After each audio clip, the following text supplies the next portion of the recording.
ఇక చెంచల్గూడ జైలు స్థలంలో స్కూళ్ళు కాలేజీలు ఎన్నికల టైంలోనే పాలిటిక్స్, మిగతా సమయం మొత్తం డెవలప్మెంట్ పైన ఫోకస్ చేస్తాం, ప్రతి గల్లీని అభివృద్ధి చేస్తాం, 10 ఏళ్ళు కాంగ్రెస్ది అధికారం, మూసీ కోసం ప్రత్యేక మాస్టర్ ప్లాన్, ముఖ్యమంత్రి రేవంత్ రెడ్డి, పాత బస్తీ మెట్రో రైలు ఫేజ్ 2 పనులకు శంకుస్థాపన. ఏది ఏమైనా కూడా చెంచల్గూడ జైలు స్థలంలో స్కూళ్ళు కాలేజీలు కట్టడం కోసం మరి ప్రయత్నం చేస్తాం. మేము అధికారంలో ఉన్నన్ని రోజులు కేవలం ఎలక్షన్లు వస్తే మాత్రమే రాజకీయం చేస్తాం, ఎలక్షన్లు అయిపోగానే ప్రజలకు సంబంధించినటువంటి అభివృద్ధి పనుల్లో నిమగ్నం అయిపోతాం, మొత్తం పూర్తిగా డెవలప్మెంట్కి సంబంధించిన విషయంలోనే మేము ఫోకస్ పెడతామని చెప్పేసి రేవంత్ రెడ్డి మాట్లాడుతూ ఉన్నాడు.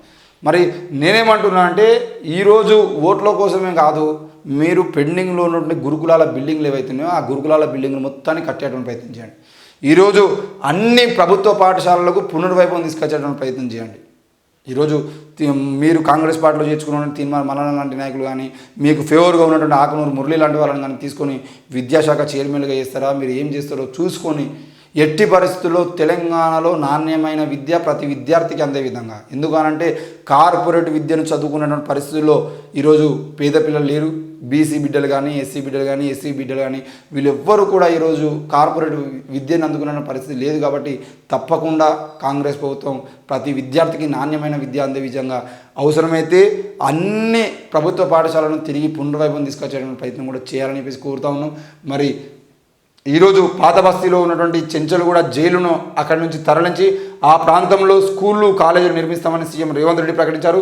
ఎంజీబీఎస్ నుంచి ఫలక్నామా వరకు ఏర్పాటు చేయనున్న 5.5 కిలోమీటర్ల మెట్రో కారిడార్ పనులకు శుక్రవారం ఆయన శంకుస్థాపన చేశారు. ఈ సందర్భంగా మాట్లాడుతూ హైదరాబాద్ సిటీలో ప్రతి గల్లీని అభివృద్ధి చేసే బాధ్యత సర్కారుదేనన్నారు. పాత బస్తీలోని పేద మధ్యతరగతి ప్రజల కోసం మెట్రో 2వ దశ ప్రాజెక్టును తీసుకొస్తామని వెల్లడించారు. మైనార్టీల కోసం 4% రిజర్వేషన్ అమలు చేసిన ఘనత కాంగ్రెస్దేనని గుర్తు చేశారు. రాష్ట్రంలో 10 ఏళ్ల వరకు కాంగ్రెస్ మాత్రమే అధికారంలో ఉంటుందని ధీమా వ్యక్తం చేశారు అని చెప్పేసి చూస్తున్నాం. కాంగ్రెస్ 10 ఏళ్ళు ఉంటుందా, 15 ఏళ్ళు ఉంటుందా, 5 ఏళ్ళకి పడిపోతుందా అనే విషయం ఎవరు చెప్పాల్సిన అవసరం లేదు. కానీ ఈరోజు మాధవీలత గారు చెప్తున్నటువంటి విషయం ఏదైతే ఉందో దానికి రేవంత్ రెడ్డి సమాధానం చెప్పడం జరిగింది. నేను అధికారంలోకి వచ్చేది ఉంటే పాత బస్తీ మొత్తాన్ని కొత్త బస్తీ చేస్తా అని చెప్పేసి అన్నట్టుగా మాట్లాడుతూ ఉంది. అసలు ఆమె ఎందుకు పాత బస్తీని ఎంచుకున్నది, ఎందుకు ఈరోజు ఓవైసీ మీద టార్గెట్గా ఆమె నిలబెట్టిరు అనేది చూడాల్సిన అవసరం ఉంది. మరి ఈరోజు రేవంత్ రెడ్డి ఏమంటున్నానంటే హైదరాబాదు నగరంలో ప్రతి గల్లీని ప్రతి బస్తీని నేను అభివృద్ధి చేస్తా అని చెప్పేసి మాట్లాడుతున్నాడు. మరి ఈరోజు రేవంత్ రెడ్డి నమ్ముదామా, ముఖ్యమంత్రిగా ఉన్నటువంటి రేవంత్ రెడ్డిని నమ్మి గెలిపించడానికి ప్రయత్నం చేద్దాం, లేదంటే మాధవీలత లాంటి ఒక కార్పొరేట్ వైద్యానికి సంబంధించినటువంటి ఓనర్ని మనం ఈరోజు కార్పొరేట్ ఆసుపత్రి ఓనర్ని గెలిపించడానికి ప్రయత్నం చేస్తామా, ఎవరిని గెలిపించడానికి ప్రయత్నం చేస్తే ఏం జరుగుతుందో కూడా చూడాల్సిన అవసరం ఉంది. అలా అని చెప్పేసి రేవంత్ రెడ్డిని మాత్రమే నమ్మండి అని కూడా మనం చెప్పట్లేదు. కానీ ఇక్కడ విషయం ఏంటి అని అంటే కొంతమంది వ్యక్తులు వాళ్ళ స్వార్థాని కోసం రాజకీయాల్లోకి వచ్చి స్వార్థపూరితంగా రాజకీయాలు చేస్తూ వాళ్ళ స్వార్థం కోసమే వాళ్ళ కంపెనీలను, వాళ్ళ ఆసుపత్రులను, వాళ్ళ జీవితాలను బాగు చేసుకోవడం కోసం రోజు మీడియాలో పైసలు ఇచ్చి మరీ కూర్చొని వాళ్ళు డబ్బా కొట్టుకోవడానికి ప్రయత్నం చేసేటువంటి వ్యక్తుల్ని నమ్మాల్సిన అవసరం లేదు. ప్రజల కోసం పనిచేసేటువంటి నాయకులు, ఈరోజు ప్రజల్లో ఉండేటువంటి నాయకులు, గత 10 ఏళ్ళుగా 20 ఏళ్ళుగా ప్రజల కోసం పనిచేస్తున్న నాయకులు ఎవరైతే ఉన్నారో గవాలని మనం చూసి ఇంకో ఈయన ప్రజానాయకుడు. ఈరోజు కేసీఆర్ను 10 ఏళ్ల పాటు ముఖ్యమంత్రిగా ప్రజలు ఎందుకు పెట్టుకున్నారు? కేసీఆర్ తెలంగాణ రాకముందు తెలంగాణ కోసం కొట్లాడిండు, రాజీనామాలు చేసిండు, పార్లమెంట్ నుంచి మొత్తం దేశవ్యాప్తంగా తెలంగాణ ఉద్యమం ఎట్లా జరుగుతుంది ఏంది అని చెప్పేసి దేశం మొత్తం తెలంగాణ ఉద్యమాన్ని చూసే విధంగా ఆయన ఉద్యమం చేసింది. కాబట్టి ఈరోజు ఆయన గెలిపించుకునే ప్రయత్నం చేసినాం. అట్లాంటిది ఈ బీజేపీ నాయకులు గెలిచిన వాళ్ళే ఉన్నారు. సికింద్రాబాద్ కోసం కిషన్ రెడ్డి ఏం చేసిండు? సికింద్రాబాద్ నియోజకవర్గంలో అభివృద్ధి కోసం కిషన్ రెడ్డి ఏం చేసిండు? కరీంనగర్ నియోజకవర్గం కోసం బండి సంజయ్ ఏం చేసిండు? నిజామాబాద్కు నేను పసుపు బోర్డు తీసుకొస్తా అని చెప్పేసి బాండ్ పేపర్ రాసిచ్చినటువంటి ధర్మపురి అరవింద్ ఈరోజు 5 ఏళ్ళు గడిచింది కదా, ఆ అదే బాండ్లు పసుపు బోర్డు బాండ్లు ఈరోజు నియోజకవర్గం మొత్తం ప్రతి వ్యక్తి ప్రశ్నిస్తాడు, ఏది నీ పసుపు బోర్డు అని చెప్పేసి. లాస్ట్ టైం ఏమింది, ఆ పసుపు బోర్డు ఏదైతే ఉంటుందో ఆ పసుపు బోర్డు ఎల్లో కలర్ ఫ్లెక్సీలను పెట్టి ఇదే పసుపు బోర్డు అని చెప్పేసి మొత్తం సిగ్గచ్చేలాగా ఆడ ఫ్లెక్సీలు కూడా పెట్టిరు.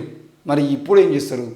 అసలు వీళ్ళు సికింద్రాబాద్ కానీ, కరీంనగర్ కానీ, లేదంటే ఆదిలాబాద్ కానీ, లేదంటే ఈ నిజామాబాద్ కానీ, ఈ నియోజకవర్గాల అభివృద్ధి కోసం ఎంపీలుగా గెలిచినటువంటి వ్యక్తులు ఏమేమి అభివృద్ధి పనులు చేస్తారో చెప్పిన తర్వాత రేపు పాతబస్తీ హైదరాబాద్ ఎంపీని గెలిపియండి, అవసరమైతే రేపు ఇంకో ఎంపీని గెలిపించడానికి ప్రయత్నం చేయండి. వీళ్ళు ఏ ఎంపీ కూడా వాళ్ళ నియోజకవర్గంలో అభివృద్ధి కోసం రూపాయి తీసుకొచ్చింది లేదు, మోడీతో కొట్లాడింది లేదు. కానీ ఈరోజు వచ్చి మేము గెలిస్తే మళ్ళీ అది చేస్తాం, ఇది చేస్తాం, అవసరమైతే ఇంకో మందిరం కడతాం, ఇంకోటి అది చేస్తాం అని చెప్పేసి కరీంనగర్లో బండి సంజయ్ మాట్లాడితే ఏనాడు కూడా అభివృద్ధి గురించి మాట్లాడు. ఏమన్నా అంటే కేసీఆర్ తిట్టుడు, ఏమన్నా అంటే రేవంత్ రెడ్డి తిట్టుడు, ఏమన్నా అంటే అసదుద్దీన్ ఓవైసీని తిట్టుడు, ఏమన్నా అంటే అక్బరుద్దీన్ ఓవైసీని తిట్టడం, లేదు అంటే మతం పేరుతో రెచ్చగొట్టడం.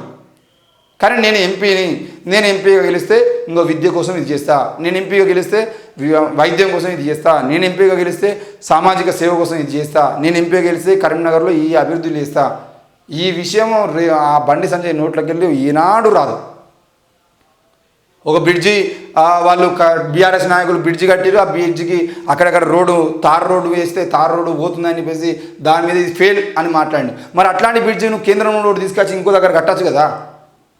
కనీసం ఏంటిది ఔటర్ రింగ్ రోడ్ లాగా కరీంనగర్ చుట్టూ ఉన్నటువంటి ఆ రింగ్ రోడ్డుకు ఎంత దారుణంగా ఉన్నదో దానికోసం నిధులు తీసుకొచ్చినావా? అసలు కరీంనగర్లో నువ్వు చేసిన అభివృద్ధి ఏంది? ఏం లేదు. ఏమనంటే బీఆర్ఎస్ నాయకులను తిట్టడము, మతం పేరుతో రెచ్చగొట్టడం, ఇదే పని. దయచేసి ప్రజలారా, మీకు మళ్ళా చెప్తున్న విషయం ఏంటి అని అంటే, ఎట్టి పరిస్థితుల్లో కూడా ఈ నాయకులను నమ్మి ఓటేసడం ప్రయత్నం చేయకండి. మీరు చూడండి, గత 5 ఏళ్ల కాలంలో, గత 10 ఏళ్ల కాలంలో వీళ్ళు మన కోసం చేసింది ఏంది, వీళ్ళు రెచ్చగొట్టింది ఏంది, వీళ్ళు చేసిన పని ఏంది, వీళ్ళు చేసి మళ్ళీ 5 ఏళ్ల పాటు వీళ్ళకు అధికారం ఇచ్చేదంటే వీళ్ళు మనకి ఏం చేస్తారు అని చెప్పేసి ఆలోచించిన తర్వాత మాత్రమే ఓటు వేసి ఆలోచన చేయాలి. మీరు మూస పద్ధతిలో మీ కొడుకు చెప్పినానో, లేకపోతే వాళ్ళు చెప్పినానో, వీళ్ళు చెప్పారు, వాడున్నాడు అధికారంలో, వీడున్నాడు అధికారంలో అని చెప్పేసి గుద్దాడని ప్రయత్నం చేయకండి. మీరు చూడండి, ఎవరికి ఓటు వేస్తే ప్రజల గురించి ఆలోచిస్తారు అనే విషయాన్ని చూసిన తర్వాత ఓటు వేయాలని చెప్పేసి కోరుతా ఉన్నాను.